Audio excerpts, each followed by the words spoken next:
কিছু কিছু লোভ মানুষকে কিন্তু ধ্বংসের দিকে নিয়ে যায়, কিন্তু আমার এই লোভ কোন দিকে নিয়ে যাচ্ছে সেটা কিন্তু আমি নিজেও বুঝতে পারছি না।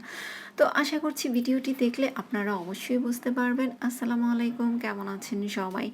তো মেয়েদের একটা কিন্তু নেশা আছে, কিছু কিছু মেয়েদের নেশা থাকে বিয়ের পর বা বিয়ের আগে বলেন, শাড়ি গহনা বা টাকা পয়সা এগুলোর প্রতি।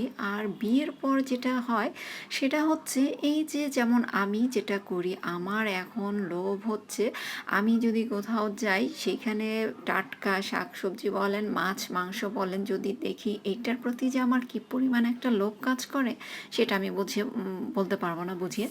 তো আমি শাড়ি গহনা বলেন, টাকা পয়সা বলেন, সেটাকে না হয় একটু সাইড করেই রেখে দিলাম। তো ওইটাও আছে, ওইটা যে একেবারেই নাই কোনো মেয়ের, কম বেশি সবার ভিতরেও কিন্তু ওইটাও কাজ করে। কিন্তু তার আগে একটা মা বলেন, একটা গৃহিণী বলেন, সবার আগে যে লোভটা কাজ করে।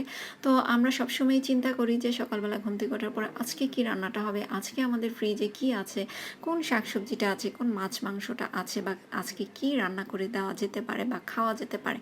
এই জিনিসগুলোর প্রতি কিন্তু সবচেয়ে প্রথমেই লোভটা কাজ করে। আর যদি দেখি টাটকা শাকসবজি মাছ মাংস, তো যতক্ষণই মানে দেখি ততক্ষণ আসলে ওই জিনিসগুলো চিন্তা করি যে আসলে কখন নিয়ে যাব বাসায়। আর এই লোভটা আমার এতটাই কাজ করে, আসলে এই জিনিসগুলো আমি চাই না, কিন্তু তারপরও আমি বাইরে গেলে যদি আমার চোখে পড়ে ওই ধরনের কিছু টাটকা, তাহলে আমি যতক্ষণ আমার সাধ্যে কোলায় আমি নিয়ে আসার চেষ্টা করি। অনেক সময় ভাবি যে না, নিব না, আমার কাছ থেকে সব টাকা পয়সা যায়, আপনাদের ভাইয়া আনলে ওর টাকা পয়সা তখন যায় আর কি, ও নিয়ে আসে, এটা ওর দায়িত্ব।